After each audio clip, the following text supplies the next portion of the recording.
Bienvenido, fiel escucha, a un nuevo episodio de La Tribu Estoica. Como te adelanté en el anterior podcast de esta tu serie favorita, la de los enemigos del comercio, hoy estamos ante el último episodio del segundo volumen. Así es, querido escucha, 5 episodios para casi 700 páginas llenas de contenido de altísima calidad. Te lo digo siempre y te lo repito ahora. Lo que aquí hago es un resumen de los aspectos que yo considero más importantes, pero como te podrás imaginar, hay muchísimas cosas que me dejo en el tintero y que deberás acudir al original si quieres ampliar. Este episodio no es una excepción. Escotado nos habla en los capítulos que hoy traigo de la Segunda y la Tercera Internacional, de Jaurès y Lassalle, del socialismo alemán y del izquierdismo de Rosa de Luxemburgo, amén de la sociedad fabiana y del colapso del liberalismo inglés. Estos y otros temas son los que se quedan en la oscuridad del podcast, y lo que yo te traigo a la luz en el día de hoy es la implosión del Reich tras la Gran Guerra y el relato de la famosa Revolución Rusa. Espero que lo disfrutes. Comenzamos.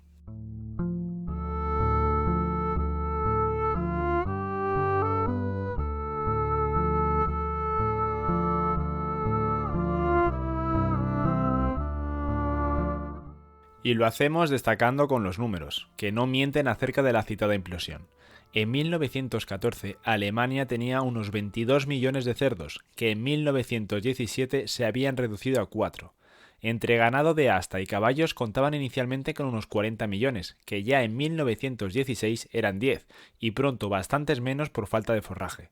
Siendo el mayor consumidor mundial de huevos y productos lácteos, un semestre de bloqueo bastó para que se convirtiese en el más desabastecido, y desde el gélido invierno de 1916 a 1917, sus piezas de pan contienen a lo sumo un cuarto de cereal, siendo el resto piel de patata, corteza de árboles y bulbos bajos en calorías. El pescado y sobre todo sus salazones, otro artículo básico de la dieta, desaparecen al cortarse el suministro exterior y sucumbir la flota de pesqueros propios, mientras la aguda escasez de combustible impide utilizar gran parte de la maquinaria agrícola y por supuesto entrar en calor. Al firmar el armisticio, la tasa de mortalidad para recién nacidos y niños de hasta 5 años se ha elevado a un 55% y han muerto de inanición 763.000 personas y muchas más no lograron resistir a afecciones derivadas de vivir desnutridas y expuestas a la intemperie. No obstante, y a pesar de que Estados Unidos ya se había sumado a la contienda, el colapso del Reich no es militar, sino civil, acuciado por la escasez y una espiral de discordia derivada de algo aparentemente tan positivo como forzar la rendición rusa, un proceso iniciado en abril de 1917, recién concluido el invierno de las raíces, cuando el alto mando alemán ofrece a Lenin un vagón sellado para trasladarse desde Suiza hasta Finlandia con 31 camaradas, desde donde accede a San Petersburgo con ayuda de fondos en metálico e información suya. Como vemos, ambos acontecimientos están estrechamente relacionados, pero dejemos a los rusos para un poco más adelante. El Reich se ha ido desestructurando a pasos acelerados desde enero, en función de un proceso descrito a veces como huelgas interrumpidas ocasionalmente por trabajo, último resultado de la tiránica disciplina laboral impuesta por las circunstancias, mientras la propaganda planteaba tal cosa como condición para ganar la guerra. Paros y sabotajes sumen con frecuencia en tinieblas toda la noche a muchas ciudades, entre ellas Berlín, porque el autoritarismo ha agotado su credibilidad y estalla como una bala en la recámara, paralizando sectores tan cruciales como la minería del carbón. Los mineros y algo después los metalúrgicos deciden exigir una jornada de 7 horas, que en realidad son 5:30, pues incluyen allí los 90 minutos empleados para ir y volver desde sus hogares. Algunos conductores de camión no tardan en cobrar más que un miembro del gabinete ministerial, porque muchos secundan las huelgas y otros prefieren acogerse al subsidio del desempleo. Esta partida es intocable para no excitar el descontento, aunque incompatible con mantener la capacidad adquisitiva del dinero. El pueblo más ordenado se niega a soportar penalidades adicionales, y un caos creciente parece imponerse en toda suerte de escenarios. Dicho caos provocará que los alemanes coqueteen con movimientos similares a la toma de la Bastilla, y tanto la insurrección de Berlín como la de Baviera son claros ejemplos de ello. De hecho, entre los europeos, el alemán es uno de los menos acostumbrados a rendirse sin lucha, pero lo ocurrido desde el fin de la monarquía a la República de Weimar, incluyendo el irónico hecho de que su gobierno interino lo formen seguidores formales de Marx y Engels, muestra que no está dispuesto aún a sustituir el viejo régimen por cosa distinta de una democracia.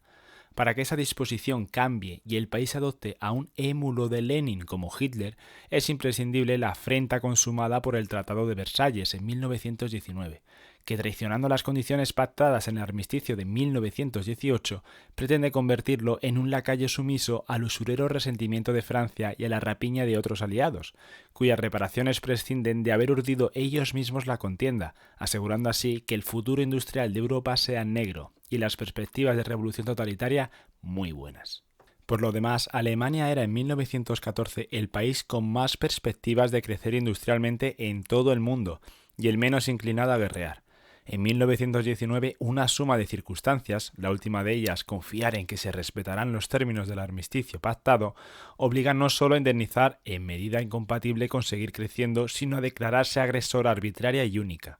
Los 4 años de conflicto exterior, mientras crecía la discordia interna, han creado una magnitud de penalidades y desesperación suficiente para borrar las expectativas previas al conflicto, ya que sostenerse a despecho del bloqueo ha impuesto exaltar aún más la figura del coloso militar invencible, en detrimento del único colosal en ella, que era su capacidad productiva. Y cuando la derrota se confirme, no hay otro camino que la revancha, ejercida primero sobre quienes supuestamente traicionaron a la patria y luego contra los aliados. Esta búsqueda de culpables les lleva a poner sus ojos en los judíos.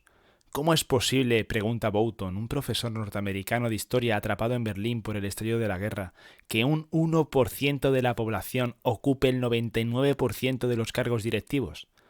Expatriado por principio, lo que tradicionalmente no había hecho el linaje de Abraham era sumarse al odio sempiterno entre patrias chicas e imperios, revivido desde finales del siglo XVIII por el nacionalismo ferviente del romántico. Un siglo más tarde, sin mediar plan o designio alguno en tal sentido, tal cosa ha dejado de ser norma y ese actor pasa del segundo plano al primero. Además de mantenerse en la vanguardia del crédito y otros negocios, como siempre, una nueva escalada en discriminación y pogromos hace que algunos se incorporen a la vanguardia política para defender el internacionalismo, mientras otros, inicialmente socialistas como Hess o Hertz, maduran el proyecto de volver a la Judea que el emperador Adriano rebautizó como Palestina o tierra de filisteos. El conjunto educado de la tradición mosaica jamás sobró unido en vista semita alguna, si exceptuamos la legendaria huida de Egipto, y quien le atribuye a conspirar en favor del comunismo tiene idénticos motivos para imputarle la más firme defensa del capitalismo. Lo manifiesto es el peso de su cultura en la génesis de ambos fenómenos, alumbrando por una parte al chivo expiatorio convertido en Mesías de la restitución y por otra al banquero experto en el manejo del riesgo. No menos evidente y origen del rencor hacia esa etnia es que ninguna otra minoría haya sido capaz de engendrar una proporción pareja de individuos destacados en ciencias y artes.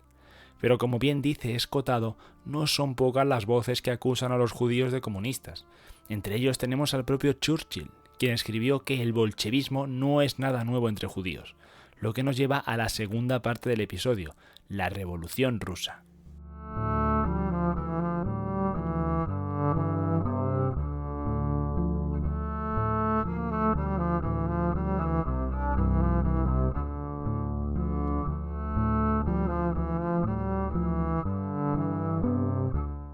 Y para ello viajemos en el tiempo y en el espacio al alzamiento de 1905, concretamente al complejo Putilov, que era desde mediados del siglo anterior una siderúrgica fundada por Pedro el Grande al sur de San Petersburgo y foco principal de proletarios insumisos y templo de la propaganda socialdemócrata. Sus plantas habían entrado en huelga desde finales de 1904, exigiendo la expulsión de un capataz y la readmisión de 3 despidos.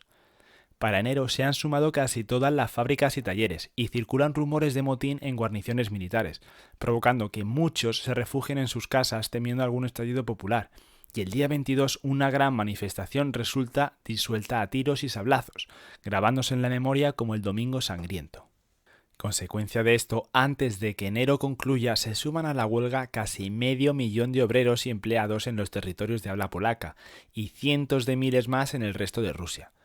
Lejos de reforzar la unidad, como se había pretendido, la guerra con Japón desmoraliza por igual en el medio rústico y el urbano, donde el cierre de todas las universidades para prevenir disturbios favorece la confraternización de estudiantes ociosos y huelguistas. En verano estallan motines de la marinería, estimulados por la perspectiva de que nuevas naves sean despachadas hacia el cementerio oriental,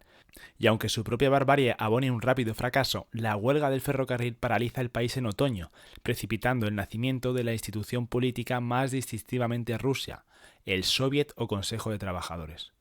A diferencia del club, reunido en función de opiniones, el Soviet se aglutina en torno a intereses materiales, siendo en sustancia una organización clasista que lucha por convertirse en órgano de autoridad pública. Trotsky, autor de la definición, preside el fundado originalmente en San Petersburgo, que luego demostrará su importancia. Pero un evento todavía más sensacional en el otoño de 1905 es que la parálisis del país doblegue al zar.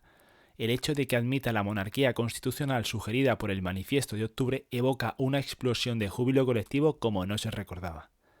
El zar convoca los primeros comicios, resultando en una primera duma donde triunfan los socialdemócratas que no se sumaron a la abstención, y sobre todo los liberales presididos por Nabokov y Milyukov, si bien aprobar entre otras cosas el sufragio universal hace que sea acusada de desacato al supremo poder y reduce su vida a menos de un trimestre, entre mayo y julio de 1906. Tras advertir que no tolerará ningún parlamento donde predominen antigubernamentales, el zar convoca nuevos comicios de resultado todavía más insatisfactorio, pues la izquierda suspende su boicot y obtiene un triunfo notable, superando de largo a los liberales.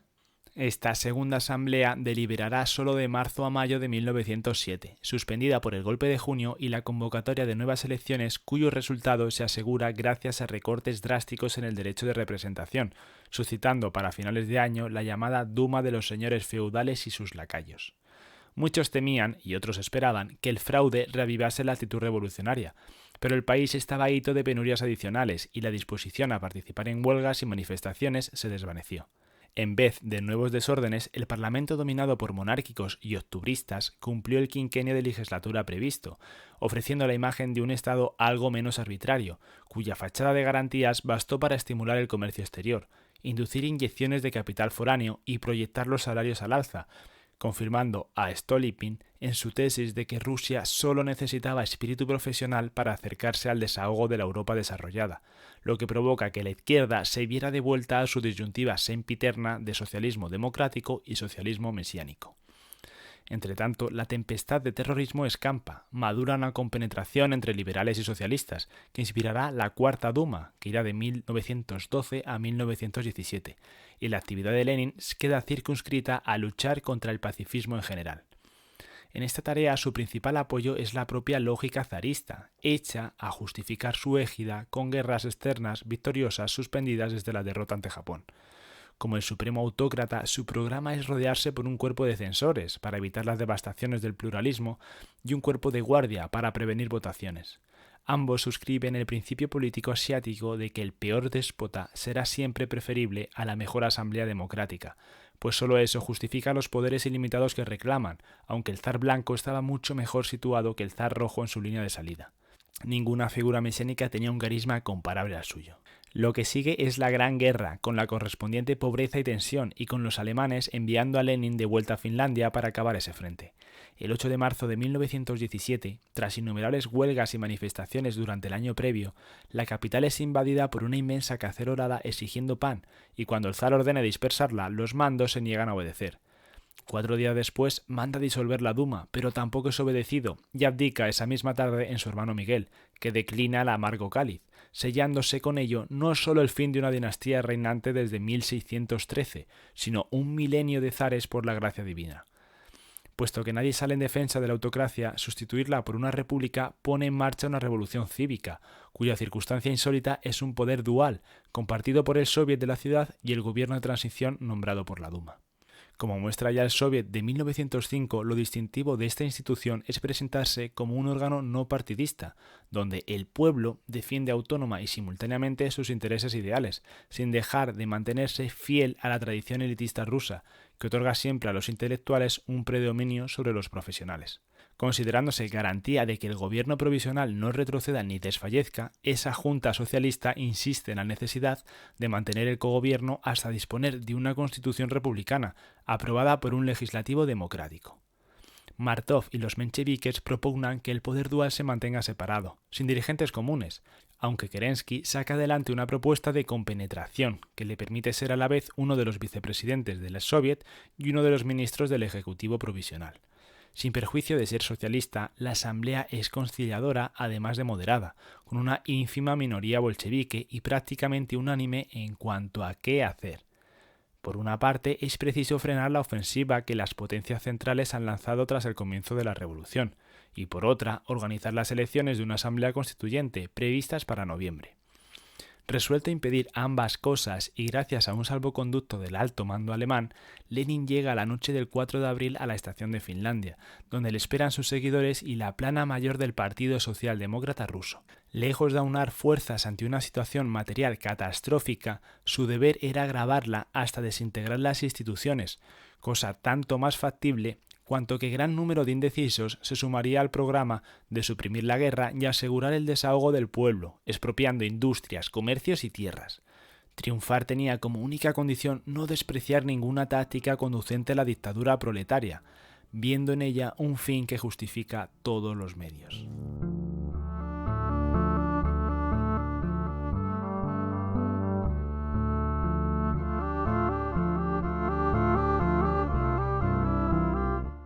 Otro quizá habría retrocedido ante el ataque simultáneo de liberales y socialistas, combinado con la vacilación de sus propios cuadros ante la orden de agravar el estado de cosas, pero Lenin prefirió estar solo con la verdad que acompañado por legiones en el error, y no se equivocó diagnosticando que la alianza gubernamental estaba condenada a una rápida erosión en prestigio y unidad. En efecto, el desabastecimiento y el frente eran problemas descomunales, y si los bolcheviques obraban coordinadamente, cualquier progreso gubernamental en estos planos podría frenarse con sabotajes, convenciendo mientras tanto al pueblo de que solo ellos eran sus amigos y el resto irreconciliables enemigos de clase. A principios de mayo, dicho plan de acción obtiene un apoyo tan providencial como imprevisto con la llegada de Trotsky desde su exilio en Canadá y la dimisión de Miliukov, que priva al gobierno provisional de su único estadista competente. El primero no tarda en percibir que, como la guerra civil resulta inevitable, lo oportuno es una fórmula defensiva que camufle la política de ofensiva, organizando una infiltración en fábricas y cuarteles que evite ingenuidades blanquistas. El 17 de junio, cuando se reúne el primer Congreso Nacional de Soviets, los bolcheviques cosechan el primer fruto de su programa expropiador y antiguerra, logrando el 10% de los delegados. Los socialrevolucionarios se acercan al 30% y los mencheviques al 25%. Entretanto, Kerensky pasa a ser primer ministro, algunos mencheviques se incorporan a su gabinete y el abrumador predominio de la izquierda, tanto allí como en los soviets, no remedia una inclinación a desconfiar del primero y confiar en los segundos, promovida por los comunistas, aunque finalmente anclada en la necesidad de tener un culpable para la desastrosa situación económica y la espiral de discordia. En julio, el Pravda, o La Verdad, llama a Kerensky fruto anémico del apareo entre liberalismo y populismo, eunuco de la justicia jurídica, poco antes de que frustre un alzamiento obrero espontáneo, entre comillas, en la capital. Dicho evento comienza con masas provocadas, también entre comillas, por la presencia de policía y cosacos en las calles, que responden a su insolencia con tiros anónimos para evocar reacciones en cadena, y el hecho de que lleguen entonces desde Kronstadt varios miles de marinos armados descarta la improvisación, sin perjuicio de que la iniciativa fracase por insuficiente poder de convocatoria. Nótese el énfasis puesto en esas palabras, porque responden a la estrategia de Trotsky de disfrazar los ataques de defensas. Es el primer asalto al poder, entorpecido por el buen tiempo y un providencial batallón de caballería, que desmonta para ocupar los tejados y custodia con sus fusiles el centro del escenario. El Ejecutivo, que emerge victorioso de la confrontación, ilegaliza el partido y encarcela a Trotsky, entre otros. Lenin, huido a Finlandia, aprovecha la inmovilidad forzosa para redactar El Estado y la Revolución. Las sangrientas jornadas de julio se ven seguidas en agosto por el putsch o intento de golpe fallido del general Kornilov, una iniciativa supuestamente antiliberal a la que Kerensky responde con un ataque de pánico, repartiendo 40.000 fusiles y otras armas de fuego para asegurar la autodefensa popular de la capital. Al día siguiente, cuando se confirme que las tropas no obedecen al golpista, reclama sin éxito que sean desvueltas los arsenales públicos y paga el temor de verlas usadas contra él con un retorno de los bolcheviques a la legalidad. Liberado a principios de septiembre, Trotsky aprovecha la lección aprendida en julio para asegurarse de que la ciudad no perderá su destacamento revolucionario. Y en octubre, la Guardia Roja de Petrogrado cuenta con 25.000 hombres a las órdenes de un comité militar revolucionario presidido por él, que escalando rápidamente puestos civiles alcanza también la presidencia de su soviet.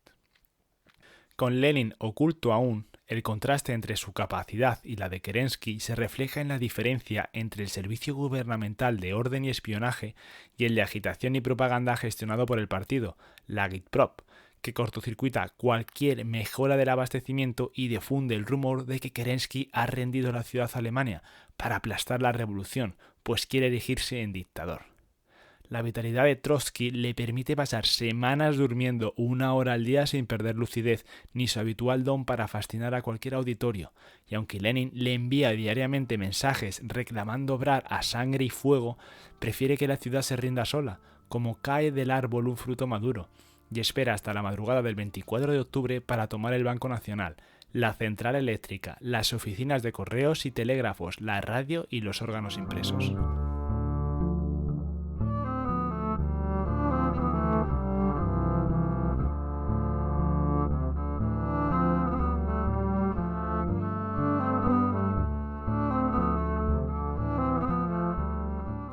Y es que Trotsky sabe que al día siguiente tendrá el crucero Aurora y otros barcos de la flota en el Neva, con sus cañones apuntando hacia donde diga, y el pretexto se le ofrece un cierre del Pravda. Momentos después, la Guardia Roja arresta al piquete policial encargado de ello y reanuda su publicación, destruyendo de paso la imprenta del gobierno.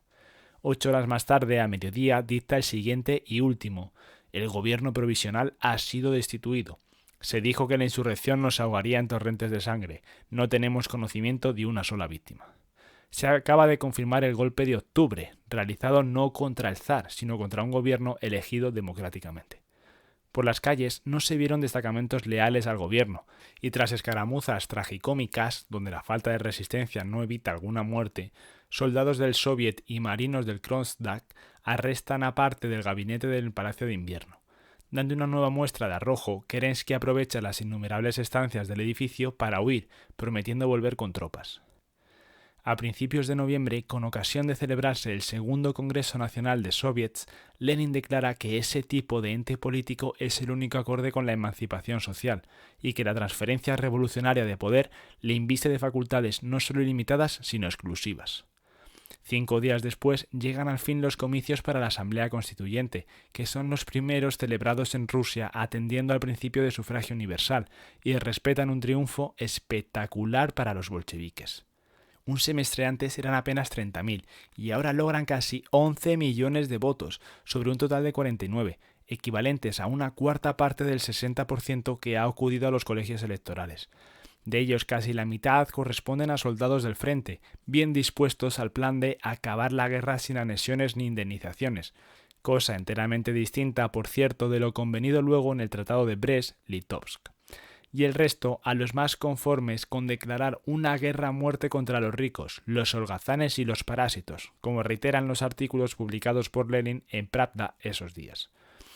Este resultado permite formar un gobierno de coalición entre bolcheviques y eseristas de izquierda, que el 11 de diciembre ilegaliza al Partido Liberal y arresta a los líderes todavía no huidos, posponiendo la convocatoria de la Asamblea por dificultades técnicas y maquinaciones del enemigo. 6 días antes, anticipando la disconformidad ante su régimen de racionamiento y requisas del campesinado, el Consejo de Comisarios del Pueblo presidido por Lenin crea la Checa o Comisión de Emergencia para combatir la contrarrevolución y el sabotaje, encargada de asegurar el suministro de alimento y expropiación del burgués, todo esto entre comillas. Con el Partido Liberal ilegalizado y los chequistas operativos, no parece temerario permitir que el 4 de enero se reúna al fin la Asamblea Constituyente. Por otra parte, el recuento definitivo de votos ha elevado algo el porcentaje de los correspondientes al grupo socialista, aunque demócratas, que ocupando el 77% de los escaños deciden asumir sus deberes legislativos y lo demuestran con una deliberación iniciada a las 4 de la tarde e interrumpida solo a las 5 de la madrugada. Esos 2/3 largos del electorado no están dispuestos a admitir que por un motivo u otro el número de sufragios resulte indiferente y se proponen discutir a fondo la naturaleza de Rusia como nuevo Estado. A las 9 de la mañana, cuando los diputados acudan para reanudar su trabajo, se les informa que el organismo ha sido disuelto.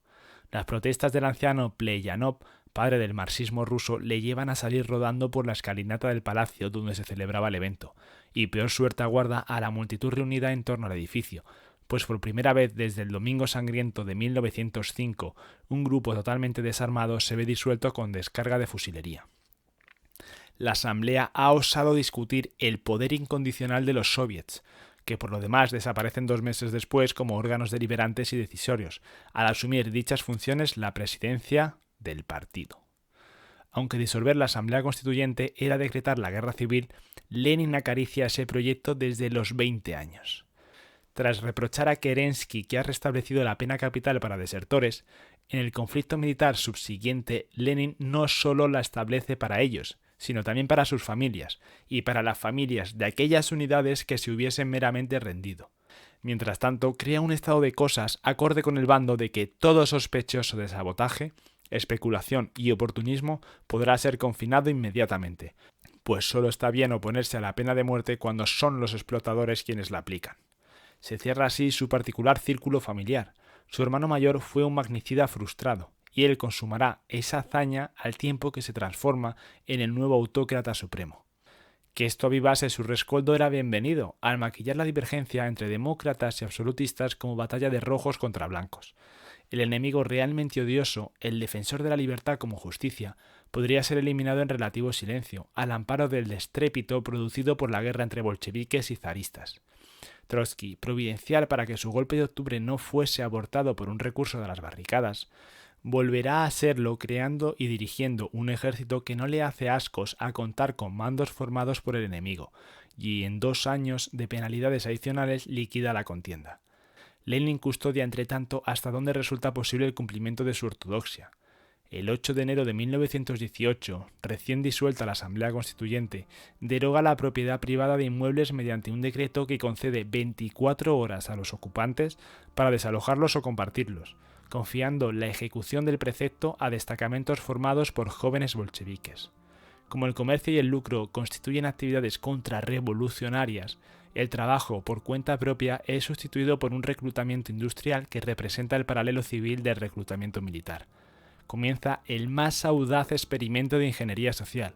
disponiendo de una 1/6 parte de la corteza terrestre como laboratorio.